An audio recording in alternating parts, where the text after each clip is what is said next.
সুধী দর্শক আসসালামু আলাইকুম। আশা করছি সবাই ভালো আছেন, সুস্থ আছেন এবং সুরক্ষিত আছেন। আপনাদের সবাইকে আমাদের বাংলা ভিশনের স্বাস্থ্য বিষয়ক সাপ্তাহিক আয়োজন স্বাস্থ্য কথা অনুষ্ঠানে স্বাগত জানাচ্ছি। আপনাদের সাথে থাকছি আমি ডক্টর আফরিন সুলতানা।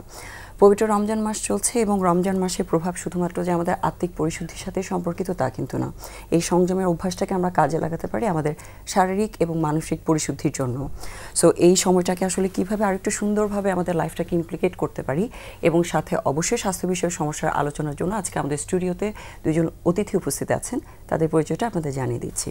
আমাদের সাথে আজকে স্টুডিওতে আছেন অধ্যাপক ডক্টর FM মোফাক্কারুল ইসলাম, যিনি মেডিসিন বিভাগে আছেন ঢাকা কমিউনিটি মেডিকেল কলেজ ও হসপিটালে, এবং আমাদের সাথে আরও আছেন ডক্টর আহমেদ শরীফ, যিনি সহযোগী অধ্যাপক হিসেবে আছেন urology department, holy family red crescent medical college হসপিটালে। আপনাদের দুজনকে আজকে অনুষ্ঠানে স্বাগত জানাচ্ছি।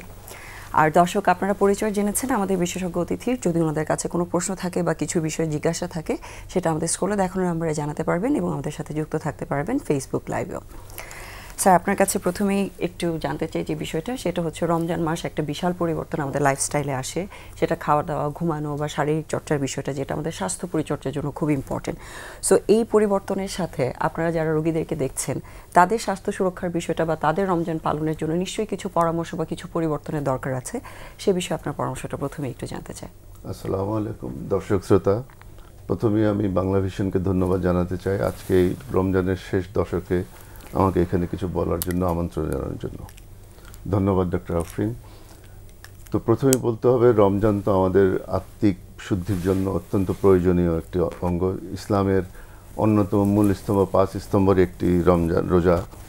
তো এই রোজাতে আমাদের যে আত্মিক কিংবা ধর্মীয় যেই বিষয়গুলো থাকে সেগুলোতে আমি যাব না। আমার মূল বক্তব্য আমি বলতে চাই যে রোজা আমাদের শারীরিক অবস্থা নিয়ে আমি কিছু কথা বলতে চাই। রমজান বা রোজা আমাদেরকে শারীরিকভাবে আত্মনিয়ন্ত্রণে সাহায্য করে, আমাদের বিভিন্ন রকমের নফসের উপরে, আমাদের ইন্দ্রিয়ের উপরে নিয়ন্ত্রণ প্রতিষ্ঠা করার জন্য কাজ করে, সাহায্য করে।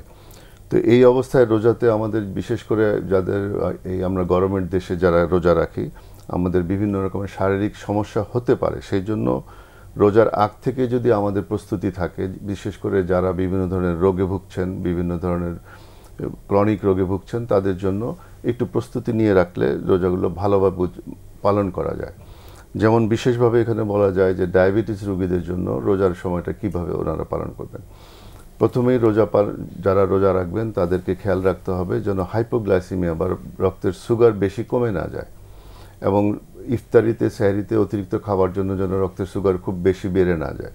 তো এই জন্য রোজা শুরু হবার আগে যারা প্রস্তুতি নিয়েছেন, যারা রোজা তাদের ব্লাড সুগারকে নিয়মিত মনিটর করেছেন, তাদের জন্য এটা খুবই ভালো। তারপরও যারা করেননি, এখন রোজা রাখছেন, তাদেরকে খেয়াল রাখতে হবে যেন আমরা সেহরিতে এবং ইফতারে, বিশেষ করে ইফতারের সময় আমাদের প্রচুর খাবার একটা টেন্ডেন্সি দেখা যায়, বিশেষ করে মিষ্টি খাবার, শরবত জাতীয় খাবার। এই ইফতারের অতিরিক্ত খাবারটাকে পরিহার করার জন্য আমাদের ব্লাড সুগার হঠাৎ করে সারাদিন কম ছিল লাফ দিয়ে বেড়ে না যায়, এটাকে আমাদের খেয়াল রাখতে হবে। আমাদের ওষুধগুলো নির্বাচন এমনভাবে করতে হবে যেন আমাদের সেই খাবারের সময়টাতে সুগারগুলো বেড়ে না যায়। আবার আমরা সারাদিন যখন রোজা রাখবো তখন যেন আমাদের সুগারগুলো বেশি না কমে যায়। তাহলে এই ডায়াবেটিস রোগীদের প্রধানত আমাদের প্রস্তুতি খুব ভালোভাবে নিতে হবে। আমরা যারা ইনসুলিন ব্যবহার করছি, আমরা সকালবেলা যে মেইন ডোজটা ইনসুলিন নেই, সাধারণত দেখা যায় যে ডায়াবেটিস রোগীরা 2 ভাগে ইনসুলিন নেয়। অধিকাংশ ডায়াবেটিস রোগী সকালে 3 ভাগের 2 ভাগ এবং রাতে 3 ভাগের 1 ভাগ।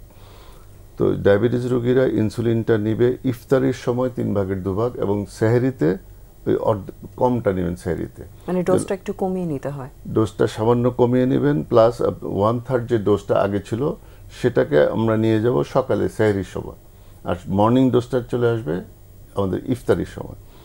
আজকাল ইনসুলিন, বিভিন্ন ধরনের ইনসুলিন পাওয়া যায়। ট্র্যাডিশনাল যেটা রেগুলার ইনসুলিন, সেগুলোকে আমরা বলি খাবারের অন্তত 30 থেকে 20 মিনিট আগে নেওয়ার জন্য, কারণ রেগুলার ইনসুলিন কাজ করতে একটু সময় লাগে। কিন্তু আজকাল যে ইনসুলিন অ্যানালগগুলো চলে আসছে, এগুলো কিন্তু ইঞ্জেকশন দেওয়ার সাথে সাথেই কাজ করে, শর্ট অ্যাক্টিং ইনসুলিন। অনেক সময় দেখা যায় যে খাবার নেওয়ার আগে ইনসুলিন নিতে ভুলে গেলে এটা পরেও নেওয়া যায়। তাহলে আমরা যদি আমাদের ইনসুলিনগুলোকে চেঞ্জ করে এই শর্ট অ্যাক্টিং ইনসুলিনটা নিয়ে নিই প্রিমিল বা খাবার আগে, যেমন এর ভিতরে ইনসুলিন অ্যাসপার্ট আছে, লিসপ্রো আছে, এগুলো একেবারেই র্যাপিডলি অ্যাক্টিং ইনসুলিন। তাহলে আমরা রেগুলার ইনসুলিনটা চেঞ্জ করে খাবার আগে র্যাপিডলি অ্যাক্টিং ইনসুলিনগুলো নিতে পারি। আর সকালবেলা দিনের বেলার জন্য আমরা লং অ্যাক্টিং ইনসুলিন ব্যবহার করতে পারি।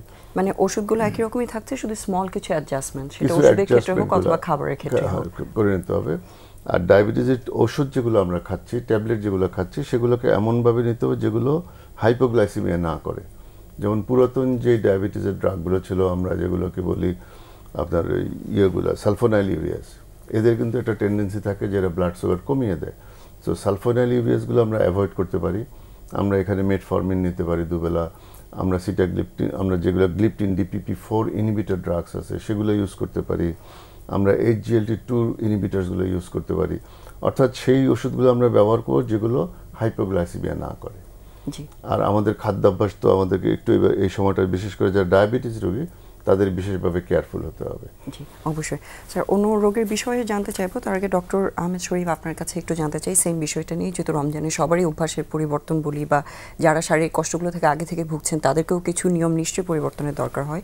সো আপনি বিশেষজ্ঞ হিসেবে ইউরোলজি রোগীদের ক্ষেত্রে এরকম কিছু বিষয় আছে কিনা যেটা চেঞ্জের দরকার আছে বা পরিবর্তন করলে হয়তো আরও সুন্দরভাবে তারা রমজানটা পালন করতে পারেন?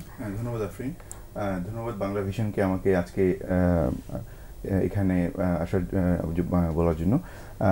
যে বিষয়টা হচ্ছে যে ইউরোলজির যে রোগীগুলো আছে তার মধ্যে আমরা সবচেয়ে কমনলি পাই যে প্রোস্টেট গ্ল্যান্ড এনলার্জমেন্ট, মানে হচ্ছে প্রোস্টেট গ্রন্থি বড় হয়ে যাওয়ার কারণে রোগীদের প্রস্রাবের যে গতিটা আছে সেটা কিছুটা বাধাগ্রস্ত হয়। তাদের অনেকেই আছেন যে তারা ওষুধ খেয়ে ভালো থাকেন, কিন্তু রোজার মাসে যেটা হয় তাদের পানি খাওয়াটা কিন্তু একটু চেঞ্জ হয়ে যায়। তারা সারাদিন তারা পানি খেতে পারেন না এবং অনেক সময় ডিহাইড্রেশন হতে পারে। আবার অনেক সময় যেটা হয় যে ইফতারের সময় অনেক বেশি পানি খাওয়া হয়, অনেক সময় এতে কিন্তু মূত্রথলিটা অনেক বেশি মানে বড় হয়ে যেতে পারে।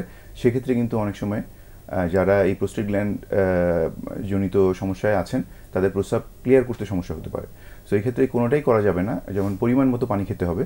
এখানে আমরা বলতে পারি যে একজন সুস্থ ব্যক্তি, এই দুইটা বিষয়কে যদি আমরা একটু ভাগ করে বলি, যারা অতিরিক্ত পানি খাচ্ছেন তাদের সমস্যাটা কি হচ্ছে, বা যারা ঠিকমতো পানিটা খাচ্ছেন না বা ডিহাইড্রেশনে ভুগছেন তাদের আসলে সাফারিংসটা কিরকম হচ্ছে? যারা কম খাচ্ছেন তাদের ডিহাইড্রেশন হচ্ছে, সেক্ষেত্রে ইউরিনারি বার্নিং হতে পারে, তার প্রস্রাবে জ্বালা পোড়া, অস্বস্তি, এগুলি হয়ে কিন্তু তার একটা মানে তার শরীর খারাপ করতে পারে, তার রোজা রাখতে হয়তো কষ্ট হচ্ছে, এরকম হতে পারে।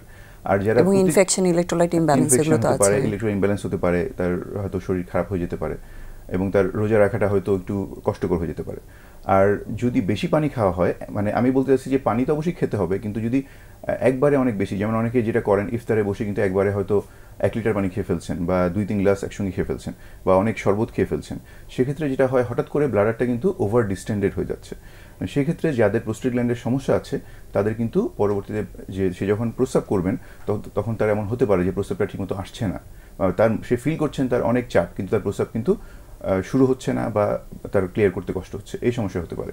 এই জন্যই যেটা করা উচিত যে অল্প করে মানে পানিটা খেতে হবে এমনভাবে যে প্রথমেই একবারে না খেয়ে প্রথমে হয়তো 1 গ্লাস খেলেন, তারপর কিছুক্ষণ ব্রেক নিলেন, ব্রেক নিয়ে আবার একটু খেলেন, এভাবে উনি যেটা করতে পারেন। এবং আরেকটা টেন্ডেন্সি আছে, যখন সকালবেলা সেহরি করছেন সেই সময়টা হয়তো অনেক মনে করেন যে সারাদিন যেহেতু পানি শূন্যতা থাকবে, অনেক একসাথে বেশি পানি খাচ্ছে, একটু ব্যালেন্সড হতে যাতে ইফতার থেকে সেহরি পর্যন্ত ভাগ করে পানিটা খাওয়ার বিষয়।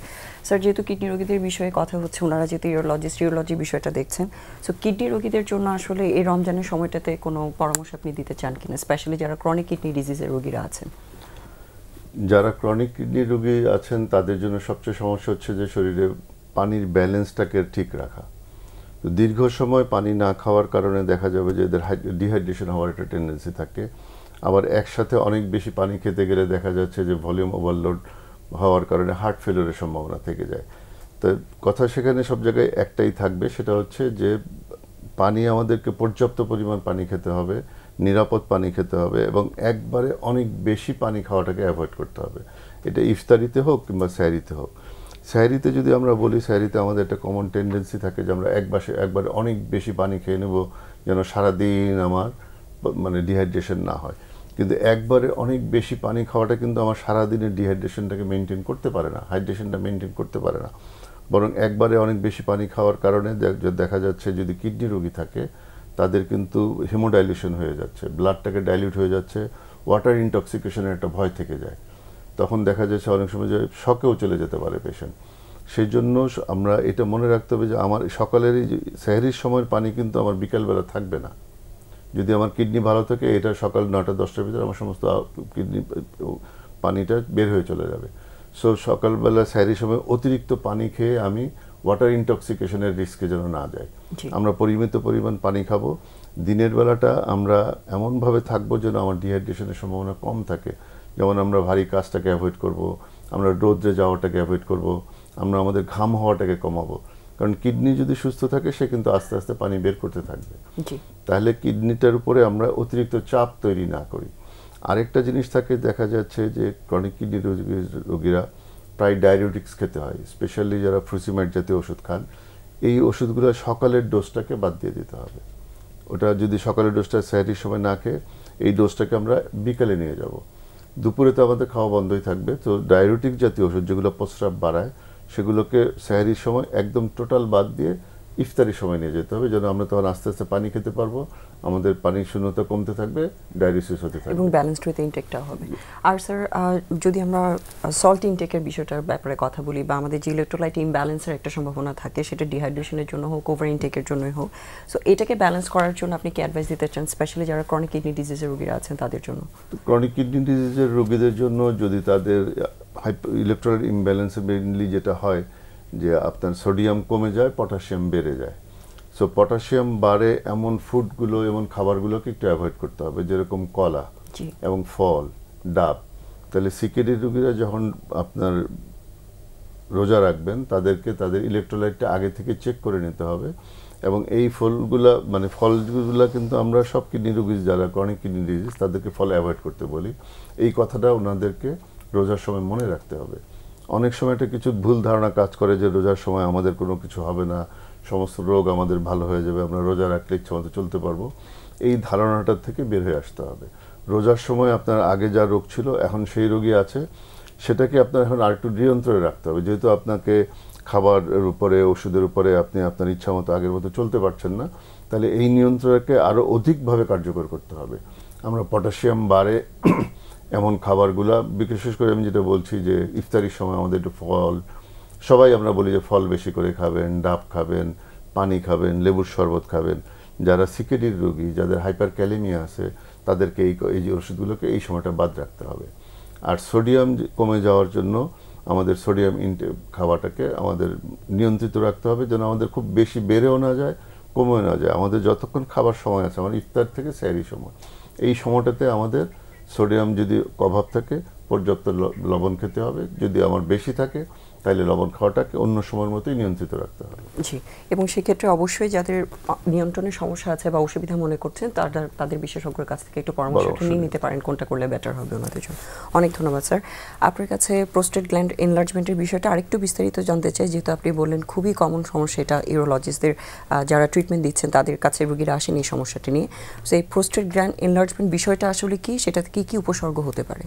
হ্যাঁ, প্রোস্টেট গ্ল্যান্ড আসলেই কমন, যেটা হচ্ছে যে এটা আসলে বয়সের সঙ্গে সম্পর্কিত। সাধারণত 50 বছরের ঊর্ধ্বে পুরুষ মানুষদের এটা হতে পারে। প্রোস্টেট গ্ল্যান্ড হচ্ছে একটা গ্রন্থি যেটা মূত্রথলির ঠিক নিচে থাকে। সো এটা যেটা হয় যে পুরুষের যে হরমোন, যেটা হচ্ছে টেস্টোস্টেরন, এটার প্রভাবে বয়স বাড়তে থাকলে এটা আস্তে আস্তে বড় হয়। বড় হয়ে যখন এটা এমন একটা পর্যায়ে যায় যে এটা মূত্রনালীর যে থাকে সেখানে একটা চাপের সৃষ্টি করে। সেক্ষেত্রে অনেক সময় যেটা হতে পারে যে নর্মাল যে প্রস্রাবের ধারা বা প্রস্রাবের যে গতি সেটা কমে যায়। তখন যেটা হয় যে নর্মাল একটা মানুষের যে প্রস্রাব করলে তার প্রস্রাব পুরোপুরি মানে খালি হয়ে যায়, তখন দেখা যাচ্ছে সেটা খালি হচ্ছে না, তার হয়তো কয়েকবার লাগছে, বারবার প্রস্রাব করতে হচ্ছে। এটা একটা কমন সমস্যা হয়। তো এই ধরনের রোগী আমাদের কাছে বিভিন্ন রকম সমস্যা নিয়ে আসে। খুবই কমন সমস্যা হচ্ছে ঘন ঘন প্রস্রাব হওয়া। দেখা যাচ্ছে যে দিনের মধ্যে তাকে হয়তো নর্মাল যে আমরা রোগীদের দেখি যে তার থেকে অনেক বেশি, যেমন 10 থেকে 12 বার হয়তো ওয়াশরুমে যেতে হচ্ছে। এবং তার যেটা হয় আর্জেন্সি মানে হচ্ছে তার প্রস্রাবের চাপটা যখন হয় তখন তার খুব জরুরি অবস্থা হয়, তাকে কিন্তু মানে তাড়াতাড়ি প্রস্রাব ওয়াশরুমে যেতে হয়। তা না হলে অনেক সময় এরকম হতে পারে যে তার হয়তো 2-1 ফোঁটা প্রস্রাব চলে আসছে।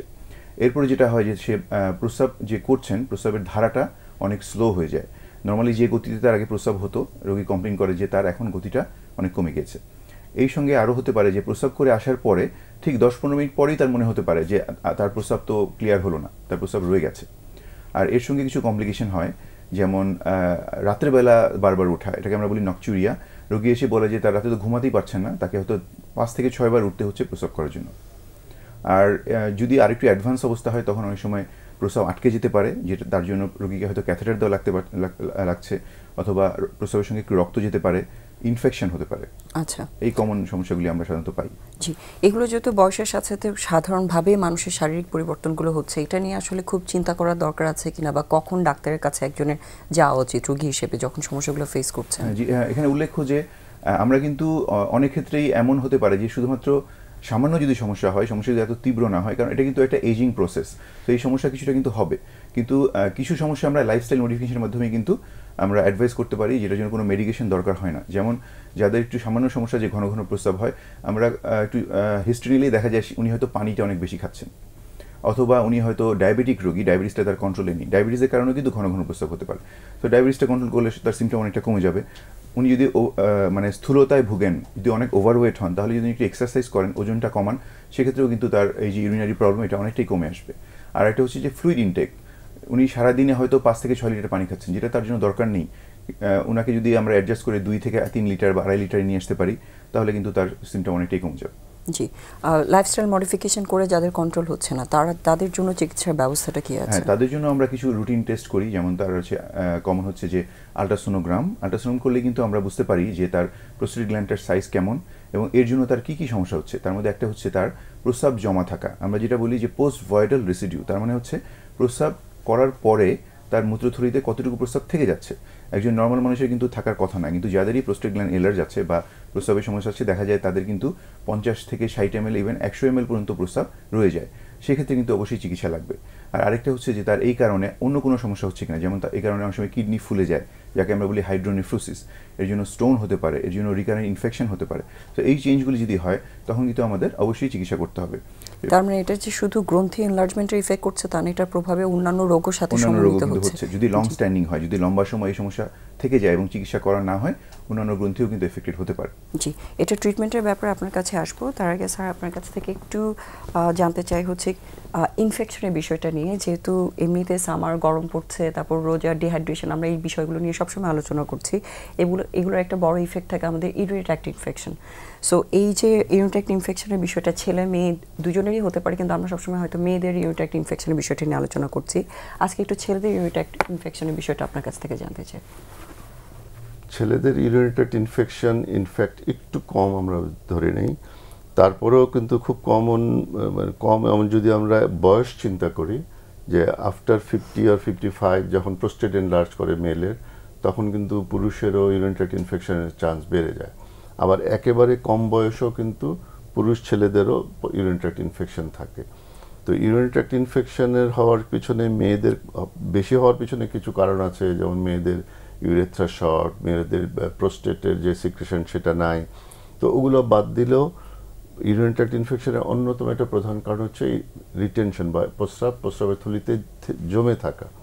যদি প্রস্রাব জমে থাকে, তো প্রস্রাবের ভিতরে ইনফেকশন হওয়ার সময় বেশি পায়, ব্যাকটেরিয়া গ্রোথের সময় বেশি পায়।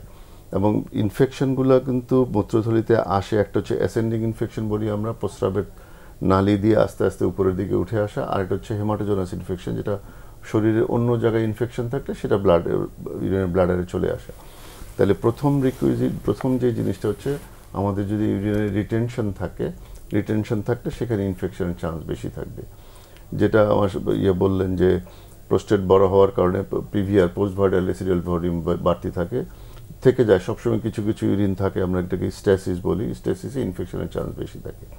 সেই জন্য দেখা যায় যে বয়স বেশি হয়ে গেলে ইউরিনারি ট্র্যাক্ট ইনফেকশন বেশি হয়।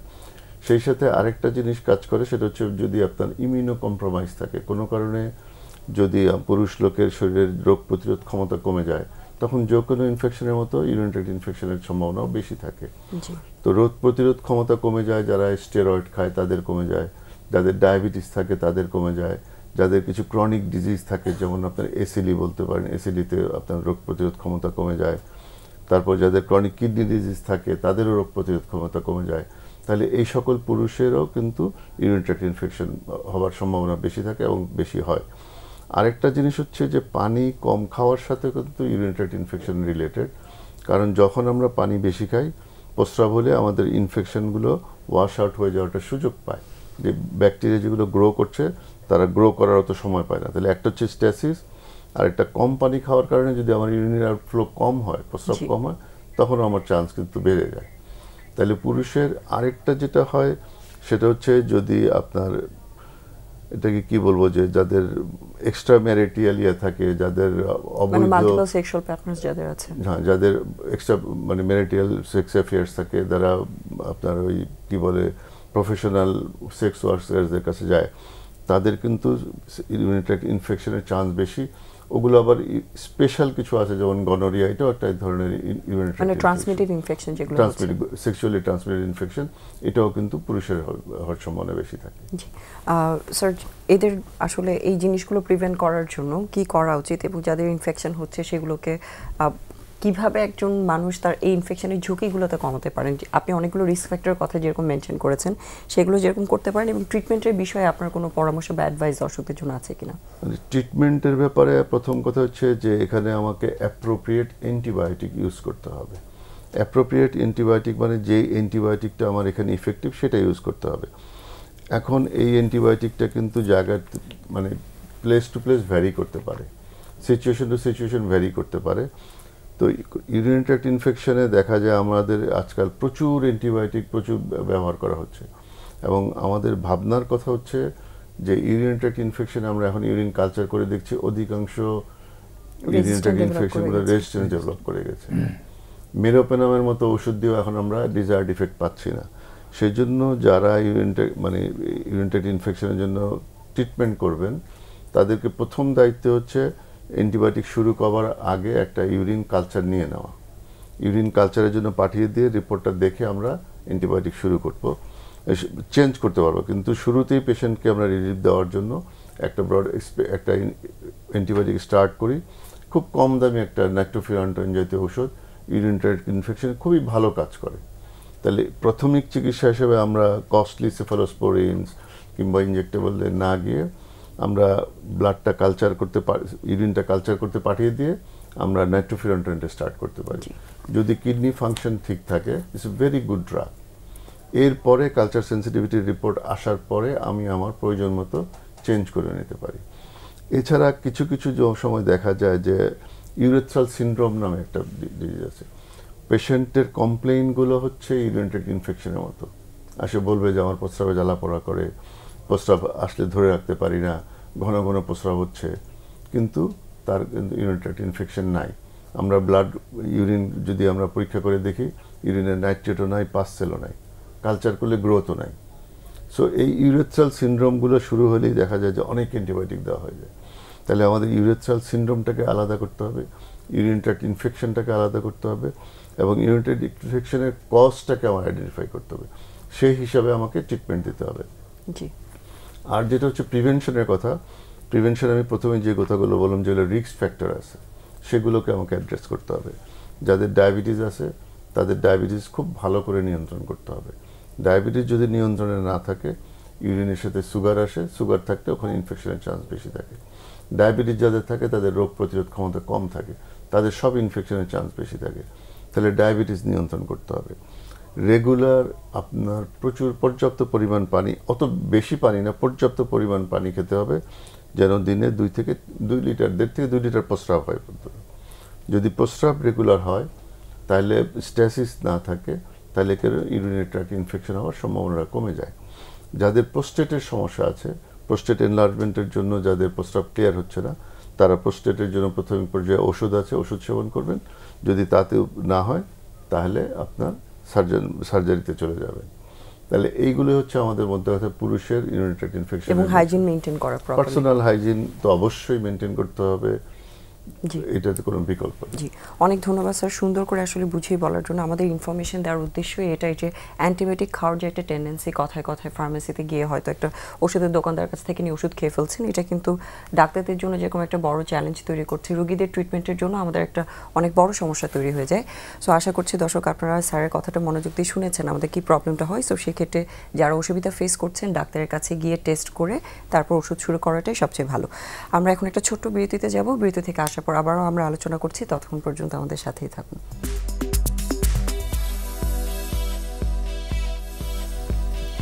শুধু দর্শক, আপনাদেরকে আবারও স্বাগত জানাচ্ছি স্বাস্থ্য কথা অনুষ্ঠানে। ধন্যবাদ আমাদের সাথে থাকার জন্য। এবং আজকে আমাদের সাথে স্টুডিওতে আছেন অধ্যাপক ডক্টর এফ এম মোফাক্কারুল ইসলাম এবং ডক্টর আহমদ শরীফ। ভাই আপনার কাছ থেকে একটু যে বিষয়টা নিয়ে জানতে চাচ্ছি সেটা হচ্ছে আমাদের প্রোস্টেট গ্ল্যান্ড এনলার্জমেন্টের যেসব সিমটমগুলো আছে ট্রিটমেন্টের ব্যাপারে আপনি শুরু করেছিলেন, সো ট্রিটমেন্টের যতটুকু বাকি আছে সেই বিষয়টা আমরা একটু জানতে চাই। আপনি লাইফস্টাইল মডিফিকেশনের কথাটা বলেছেন, এরপর আর কি কি করা যেতে পারে বা কি কি চিকিৎসা পদ্ধতি আমাদের দেশে অ্যাভেলেবেল আছে? হ্যাঁ, ধন্যবাদ। আসলে প্রোস্টেট গ্ল্যান্ড এনলার্জমেন্টের প্রথমেই আমরা বলেছিলাম যে যদি সিমটমটা খুবই মাইল্ড হয়, সামান্য হয়, সেক্ষেত্রে লাইফস্টাইল মডিফিকেশন করা যেতে পারে, কিন্তু অনেক ক্ষেত্রেই দেখা যায় যে সেক্ষেত্রে হয়তো তার সমস্যা পুরোপুরি দূর হচ্ছে না, তখন আমরা যাই মেডিকেল ট্রিটমেন্ট।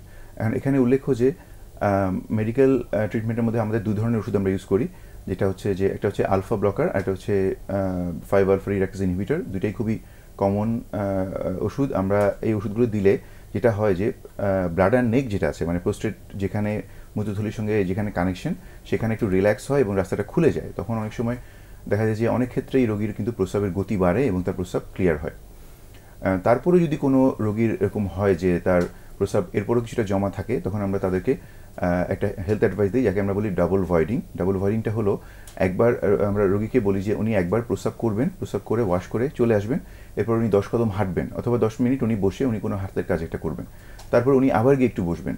এই যে 10 মিনিট ব্রেক, এখানে যেটা হবে তার মূত্রথলিটা যে কন্ট্রাক্ট করে প্রস্রাব বের করে দিয়েছিল এবং এরপর কিছু প্রস্রাব জমা তার ছিল, এখন সেটা আবার রিল্যাক্স হবে, আবার সেটা কন্ট্রাক্ট করতে পারবে। সেক্ষেত্রে অল্প যে প্রস্রাবটা জমা থাকবে সেটা কিন্তু দ্বিতীয়বার বের হয়ে যাবে। এরপরে কিন্তু রোগীর প্রায় 2-3 ঘন্টা উনি কিন্তু একটা ভালো ফিল করবেন এবং তার মনে হবে না যে তার প্রস্রাব জমা আছে। এরপরেও যদি প্রোস্টেট গ্ল্যান্ডটা যদি আমরা যখন আল্ট্রাসোনোগ্রাম করি, আমরা কিন্তু সাইজটা দেখতে পারি যে প্রোস্টেটটা কত বড় হয়েছে। নর্মাল হচ্ছে এভারেজে 25 গ্রাম, কিন্তু যখন বড় হয় সেটা কিন্তু 50 গ্রাম থেকে 70 গ্রাম, ইভেন 100 গ্রামও হতে পারে। যখন আমরা দেখি যে এটার সাইজটা 50 গ্রামেরও উপরে চলে গিয়েছে, তখন আমরা সাধারণত আরেকটা ওষুধ অ্যাড করি, যেটা আমি আগে বলেছি যে 5-alpha রিডাক্টেজ ইনহিবিটর। এটা অ্যাড করলে যেটা হয় যে আমাদের যে শরীরে টেস্টোস্টেরন হরমোনের যে অ্যাক্টিভ ফর্ম আছে, সেটাকে আমরা বলি ডাইহাইড্রো টেস্টোস্টেরন, এই কনভার্সনটা এই ওষুধটা বন্ধ করে দেয়। তাহলে যেটা হয় যে প্রোস্টেটের যে রক্ত চলাচল বা প্রোস্টেটের যে গ্রোথ সেটা কমে যায়। সেক্ষেত্রে যেটা হয় যে প্রোস্টেট সাইজ কিছুটা হলেও একটু ছোট হয়। তখন কিন্তু মানে দুটো ওষুধ দুইভাবে কাজ করছে এবং সেটা রোগী দেখে আপনারা ডিসাইড করেন কার জন্য কোনটা প্রযোজ্য। যখন আমরা কম্বিনেশন ওষুধ দিই যাদের প্রোস্টেট অনেক বড়, তখন কিন্তু ভালোই কাজ করেন এবং আমরা দেখি যে আমাদের 60-70% রোগী, শতকরা 60-70% রোগী কিন্তু ওষুধেই ভালো থাকেন এবং তাদের প্রস্রাব কিন্তু মোটামুটি ক্লিয়ার হয় এবং রেগুলার তারা আমাদের ফলো আপে থাকেন এবং দেখা যায় তারা হ্যাপি, তাদের যে প্রস্রাবের সমস্যাটা যে ইমপ্রুভমেন্ট সেটা তারা মোটামুটি ভালোই থাকে। জি, সার্জিক্যাল ট্রিটমেন্টের বিষয়টা যদি একটু এখন কথা হলো, যখন এই ওষুধ দেওয়ার পরেও তার সমস্যা সমাধান হচ্ছে না অথবা কিছু কমপ্লিকেশন হয়, যেমন একটা কমপ্লিকেশন হচ্ছে প্রস্রাব আটকে যাওয়া, প্রস্রাব তার পুরোপুরি আটকে গেছে, তার মূত্রথলি ফুলে গেছে, প্রচণ্ড ব্যথা হচ্ছে, উনি প্রস্রাব করতে পারছেন না এবং হাসপাতালে ইমার্জেন্সি নিয়ে তাকে একটা ক্যাথেটার দেওয়া লেগেছে। ক্যাথেটার মানে প্রস্রাবের রাস্তায় একটা নল দিতে হয়েছে এবং তার প্রস্রাবটা এভাবে বের করা হয়েছে এবং পরবর্তীতে যদি আমরা প্রস্রাব ক্যাথেটারটা খুলেও দেই, কিছুদিন পরে তার আবার একই সমস্যা হচ্ছে। এটা হচ্ছে একটা লক্ষণ যে তার কিন্তু মেডিসিন ট্রিটমেন্টে হচ্ছে না, তাকে আমরা সার্জারিতে নিতে হবে।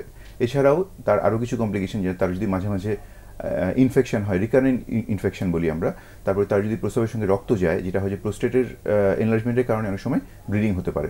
তারপরে তার যদি স্টোন হয়ে যায়, অনেক সময় লং স্ট্যান্ডিং ক্ষেত্রে কিডনিতে স্টোন তৈরি হয় প্রোস্টেট গ্ল্যান্ডের রোগীর, এবং তার যদি কিডনির সমস্যা দেখা দেয়, যে তার যে কিডনির যে লেভেলটা আছে সিরাম ক্রিয়েটিনিন, দেখা যাচ্ছে এটা আস্তে আস্তে বেড়ে যাচ্ছে, এসব ক্ষেত্রে কিন্তু আর আমরা ওয়েট করার কোনো সম্ভাবনা নেই, আমাদের কিন্তু অপারেশন দিকে যেতে হবে। কারণ দেখা যাচ্ছে যে মেডিসিন দেওয়ার পরও তার কিন্তু মানে আদার চেঞ্জ হচ্ছে, তার অন্যান্য ক্ষতি হয়ে যাচ্ছে, কিডনির সমস্যা হয়ে যাচ্ছে, সেক্ষেত্রে আমরা আর ওয়েট করবো না, সেক্ষেত্রে আমরা সার্জারিতে যাব।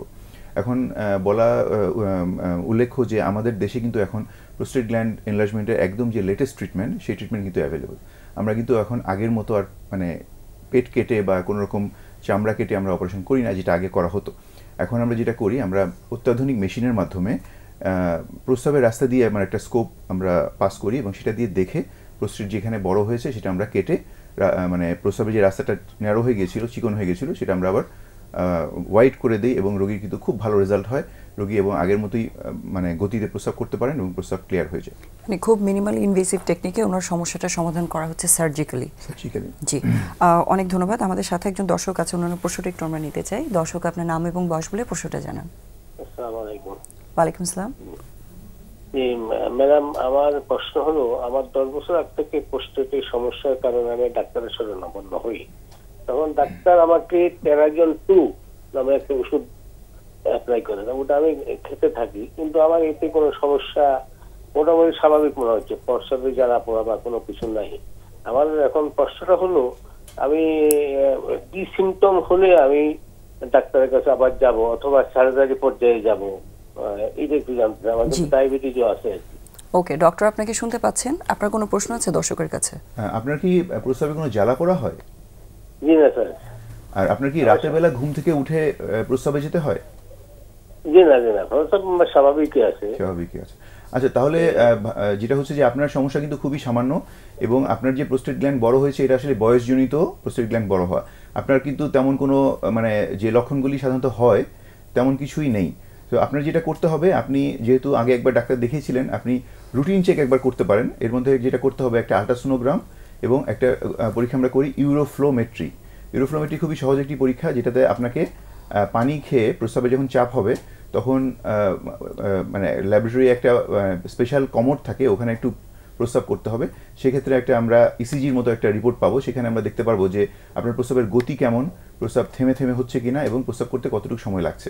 সেক্ষেত্রে আপনি শিওর হয়ে যেতে পারবেন যে আপনার আদৌ কোনো প্রোস্টেট গ্ল্যান্ডের অপারেশন লাগবে কিনা। আপনার সিমটম শুনে বোঝা যাচ্ছে আসলে অপারেশনের কোনো দরকার নেই, হয়তো মেডিসিন ট্রিটমেন্ট লাগতেও পারে, কিন্তু এই পরীক্ষা দুটি করলে আপনি কিন্তু আরও শিওর হতে পারবেন যে আপনার আসলে কোন পর্যায়ে আছে। জি, অনেক ধন্যবাদ দর্শক আপনার প্রশ্নের জন্য। ওনার জিজ্ঞাসাটা আসলে এটাই ছিল যে উনি কী উপসর্গ দেখলে বা কী অসুবিধা হলে ওনার সার্জিক্যাল ট্রিটমেন্ট লাগতে পারে বা ডাক্তারের কাছে যাওয়া দরকার। সো আপনি যেটা বললেন এটা ফলো আপ করলে বা একটা চেক আপ করলে তখন ডাক্তার নিজেই বলে দেবেন ওনার জন্য পরবর্তীতে কখন চেক আপ করা দরকার বা সার্জারি দরকার আছে কিনা। আপনি যেহেতু আল্ট্রাসাউন্ডের কথা বলেছেন, আমাদের এই ম্যানেজমেন্টগুলোতে আল্ট্রাসাউন্ড করলে বেশ কিছু ফাইন্ডিং আমরা খুব কমনলি পাই। যেরকম আপনি একটা মেনশন করেছেন হয়তো স্টোন পাওয়া গেল, বা আরেকটা আমরা খুব কমনলি পাই সেটা হচ্ছে রেনাল সিস্ট। এই দুটোর ব্যাপারে ব্রিফলি যদি আমাদের দর্শকদের কিছু বলতে চান, যে রেনাল সিস্ট এবং রেনাল স্টোন এই দুটো বিষয় নিয়ে। হ্যাঁ, প্রথমে আমি এসে রেনাল সিস্ট, কারণ এটা কিন্তু একটা অনেক প্যানিকের ব্যাপার থাকে। অনেক বয়স্ক রোগী আমরা রিপোর্ট পাই যে তার হয়তো তার কোনো সিমটম নেই, বা হয়তো আমরা অন্য কোনো কারণে তার প্রোস্টেটের কারণে আল্ট্রাসোনোগ্রাম দিয়েছি, দেখা গেল তার কিডনিতে সিস্ট আছে, একটা বা মাল্টিপল সিস্ট আছে, ছোটো ছোটো সিস্ট, যেটাতে হয়তো উনি ভয় পেয়ে গেছেন যে এটা কি তার সার্জারি লাগবে কিনা বা এটা তার কোনো সমস্যা করবে কিনা। সো এই ক্ষেত্রে উল্লেখ্য যে বয়স্ক রোগীদের অনেক সময় সিস্ট পাওয়া যেতে পারে, কিন্তু যদি তার সাইজ 5 সেন্টিমিটারের নিচে হয় এবং এর জন্য তার কোনো সমস্যা না হয়, যেমন তার ব্যথা হয় না, তার ওখানে কোনো ইনফেকশন জমা হচ্ছে না, বা তার ওখানে কোনো স্টোন হচ্ছে না। অনেক সময় কিন্তু আমরা সিস্টের মধ্যে স্টোন পাই। এগুলি যদি কিছুই না থাকে তাহলে আমরা কিন্তু জাস্ট ফলো আপ করবো। আমরা তাকে বলবো যে আমরা এটা কোনো চিকিৎসা আমরা করবো না, কোনো সার্জারি লাগবে না, কিন্তু উনি 6 মাস পর পর বা 1 বছর পর পর আল্ট্রাসোনোগ্রাম করে আমাদেরকে দেখাবেন যে সিস্টের সাইজটাতে কোনো চেঞ্জ আছে কিনা। এটা গেল সিস্টের ব্যাপারে। আর স্টোন সাধারণত দেখা যায় যে আমরা অনেক ক্ষেত্রে কিন্তু ইনসিডেন্টালি আমরা স্টোন পাই, যেটাকে আমরা বলি যে হয়তো উনি রুটিন চেক বা রুটিন স্বাস্থ্য চেকের জন্য একটা আল্ট্রাসোনোগ্রাম করেছেন, তখন দেখা গেল কিডনির মধ্যে একটা ছোটো পাথর হয়তো বসে আছে। তো পাথর যদি থাকে তখন কিন্তু আমরা দেখবো যে প্রথমে পাথরের সাইজটা কেমন। এক্ষেত্রে অনেকেই রোগীর কনফিউশন থাকে যে আমার এই পাথর হলেই কি আমার অপারেশন লাগবে কি না। আমরা অনেক সময় অনেকে কবিরাজি করেন, অনেকে হোমিওপ্যাথিক খান, অনেকে পাথরকুচি পাতাও খান। এগুলি আসলে একদমই অবান্তর। পাথরের সাইজ আসলে সাইন্টিফিক্যালি যদি আমরা দেখি যে 5 মিলিমিটার বা তার থেকে ছোট যদি হয় তাহলে সেই পাথর কিন্তু এমনিতেই বের হয়ে যাবে। সো আল্ট্রাসোনোগ্রামে যদি খুবই ছোট কোনো পাথর বা পাথরের কণা থাকে তাহলে পর্যাপ্ত পানি খেতে হবে, একটু হাঁটাহাঁটি বা হালকা এক্সারসাইজ করা যেতে পারে এবং সময় মতো প্রস্রাবটা ক্লিয়ার করতে হবে, তাহলে কিন্তু পাথর এমনিতেই বের হয়ে যাবে। এর জন্য কোনো ওষুধ খাওয়ার আসলে দরকার নেই। কিন্তু পাথর যদি বড় হয় সেক্ষেত্রে অবশ্যই একজন নিউরোলজিস্টের পরামর্শ নিতে হবে এবং পরবর্তীতে যে ফার্দার টেস্ট আছে, যেমন আমরা অনেক সময় আইভিউ এক্সরে করি, সিটি স্ক্যান আজকাল খুব পপুলার হয়েছে, খুব ভালো জানতে পারি আমরা স্টোনের সাইজ, লোকেশন, এগুলি করে আমাদের কনফার্ম হতে হবে যে তার পাথরের সাইজটা কত বড় এবং এটার কি ট্রিটমেন্ট লাগবে। জি, অনেক ধন্যবাদ। আমি একটু যদি অ্যাড করি যে স্টোন তো ইউরিনারি ট্র্যাক্টে যে কোনো জায়গায় হতে পারে, এটা রেনাল স্টোন হতে পারে, ইউরেটারিক স্টোন হতে পারে, ব্লাডার স্টোন হতে পারে। তাহলে এই যে সাইট অফ স্টোন এর উপরে চিকিৎসা কি ভ্যারি করে কিনা? হ্যাঁ স্যার, অবশ্যই ভ্যারি করে। যেমন কিডনিতে স্টোন কিন্তু সাধারণত স্যার অনেক সময় পেইনলেস থাকে, কারণ কিডনি একটা বড় জায়গা, ওখানে স্টোনটা বসে আছে। তো সেক্ষেত্রে কিন্তু আমরা একটু টাইম দিতে পারি, যদি ছোটো পাথর হয় আমরা ট্রাই করতে পারি যে স্টোনটা চলে যায় কিনা। কিন্তু স্যার ইউরেটারিক স্টোন কিন্তু খুবই পেইনফুল। এখানে যেটা হয় যে ইউরেটারিক কলিক হয়, রোগীদের প্রচণ্ড ব্যথা হয়, ব্যথাটা কোমর থেকে নিচে কুচির দিকে আসে এবং অনেক সময় প্রস্রাবের সঙ্গে রক্ত যায়। এবং এক্ষেত্রে আমরা যেটা দেখি যে পাথরটা নিচে নামছে কিনা, ইনিশিয়ালি আমরা পেইন কিলার দিয়ে এবং হচ্ছে গিয়ে রোগীকে আমরা কিছু ওষুধ দিই, যেমন আলফা ব্লকার আমরা দিই, যেটা হয় যে ইউরেটারটা একটু রিল্যাক্স হয়, অনেক সময় স্টোনটা নামতে পারে। যদি স্টোনের সাইজ 5 মিলিমিটার বা তার ছোটো হয় আমরা কিন্তু স্যার মেডিসিন দিয়ে ট্রাই করি এবং রোগীকে পানি খেতে বলি এবং রোগীকে হালকা এক্সারসাইজ করতে বলি। কিন্তু যদি 4 সপ্তাহের মধ্যে স্টোনটা পুরোপুরি ক্লিয়ার না হয় এবং সেক্ষেত্রে দেখা যাচ্ছে যে আমরা আল্ট্রাসোনোগ্রামে যদি দেখি যে কিডনিতে ব্যাক প্রেশার হয়ে কিডনি ফুলে যাচ্ছে, কিডনিতে হাইড্রোনেফ্রোসিস হয়ে যাচ্ছে, সেক্ষেত্রে কিন্তু স্যার আমরা অপারেশনে যাবো স্যার। ব্লাডার স্টোন যদি থাকে, স্যার ব্লাডার স্টোনের ক্ষেত্রে যেটা হচ্ছে ব্লাডার স্টোনের সাইজ আমরা দেখি ছোট স্টোন কিন্তু ইউরেথ্রা দিয়ে ইজিলি বের হয়ে যেতে পারে, আমরা পানি খেতে বলি। কিন্তু স্যার যদি স্টোনটা বড় হয়, এখানে উল্লেখ্য যে ব্লাডার স্টোন কিন্তু স্যার অনেক সময় অনেক বড় পাওয়া যায়, কারণ ব্লাডার স্টোনে সাধারণত ক্যালসিয়াম ফসফেট স্টোন হয়, যেটা খুব স্মুথ সারফেস থাকে, তেমন কোনো সিমটম করে না। তো অনেক সময় আমরা দেখি যে কোনো একটা রুটিন কারণে আলট্রাসোনোগ্রাম বা এক্সরে করা হলো, ব্লাডের মধ্যে একটা মানে অ্যাসিম্পটোমেটিক্যালি অনেক দিনই থেকে যাচ্ছে এবং সাইজটা বড় হতে পারে, পেশেন্ট জানে না এবং তেমন কোনো সিমটমও করছে না। তো সেক্ষেত্রে কিন্তু স্যার সার্জারি লাগবে। সেক্ষেত্রে এটাও আমরা এন্ডোস্কোপিক্যালি করতে পারি স্যার। আমাদের একটা মেশিন আছে যেটা দিয়ে আমরা প্রস্রাবের রাস্তা দিয়ে মেশিনটা ঢুকিয়ে স্টোনটাকে ক্রাশ করে নিয়ে আসতে পারি। কিন্তু যদি স্টোন যদি অনেক বড় হয়, যেমন 2.5 থেকে 3 সেন্টিমিটার বড় হয়, সেক্ষেত্রে আমরা রোগীর নাভির নিচে ছোট করে একটা কেটে ইনসিশন দিয়ে আমরা পুরো স্টোনটাকে আমরা বের করে নিয়ে আসি স্যার। এখানে আমি একটু যদি আরেকটু অ্যাড করি, যেটা রেনাল সিস্ট নিয়ে কথা হচ্ছিল, তো আমাদের একটা ডিজিজ আছে পলিসিস্টিক কিডনি ডিজিজ। এটা কিন্তু খুব আনকমন না, আমরা কিন্তু বেশ কিছু পাই। তো আমাদের যখন আমরা কিডনি সিস্ট পাই, আমরা তার বয়সটাকে কনসিডার করি, যে অল্প বয়সী একজন specially adult polycystic kidney disease আমরা মেলেই বেশি পাই। তো তখন যদি তার মাল্টিপল সিস্ট থাকে, অল্প অল্প সিস্ট থাকে, আমরা যেটা করি ইম্পর্টেন্টলি আমাদের এই সময়টা ব্লাড প্রেশারটাকে আমরা চেক করি। এবং আমরা এই পলিসিস্টিক কিডনি ডিজিজ কিন্তু পাই, দেখা যায় রোগীগুলো আমাদের কাছে অধিকাংশ আসে হাই ব্লাড প্রেশার নিয়ে, অথবা ব্লাড প্রেশারের বিভিন্ন রকমের জটিলতা নিয়ে আমাদের কাছে আসে। তো ব্লাড প্রেশার হাই আছে এবং তার কিডনিতে সিস্ট আছে, মাল্টিপল সিস্ট থাকে এবং দুই পাশে কিডনিতে সিস্ট থাকে, তখন কিন্তু আমরা এই রোগটাকে বলি অ্যাডাল্ট পলিসিস্টিক কিডনি ডিজিজ। এবং অ্যাডাল্ট পলিসিস্টিক কিডনি ডিজিজের আপনার আলট্রাসোনোগ্রাম ডায়াগনোসিসের কিছু ক্রাইটেরিয়া আছে, আমি সেগুলোতে যাব না। তখন কিন্তু আমাদের জন্য একটা স্পেশাল জব, আমাদের একটা দায়িত্ব হয়ে যায় তার ফ্যামিলি স্ক্রিনিং করা। কারণ অ্যাডাল্ট পলিসিস্টিক কিডনি ডিজিজ এটা autosomal dominant inherited disease, that is এটা বংশ পরম্পরায় চলতে থাকে এবং একই পরিবারে দেখা যায় অনেকেই এফেক্টেড থাকে। এখন যদি আমার একজনের আমি পলিসিস্টিক কিডনি ডিজিজ পাই, তাহলে আমার দায়িত্ব হচ্ছে ওই ফ্যামিলি পুরোটাকে স্ক্রিনিং করে নেওয়া, যে আর কারো আছে কিনা, তাদের ব্লাড প্রেশারটাকে চেক করে নেওয়া, তাদের ব্লাড প্রেশার হাই থাকে এবং এই হাই ব্লাড প্রেশারের কারণে আস্তে আস্তে কিন্তু কিডনি ড্যামেজ হয়। একটা হচ্ছে পলিসিস্টিক, এই যে সিস্টগুলো কিডনিকে যতটুকু ড্যামেজ না করে, তার চেয়ে বেশি কিন্তু প্রেশারের কারণে এদের কিডনি ড্যামেজ হয়ে যায়।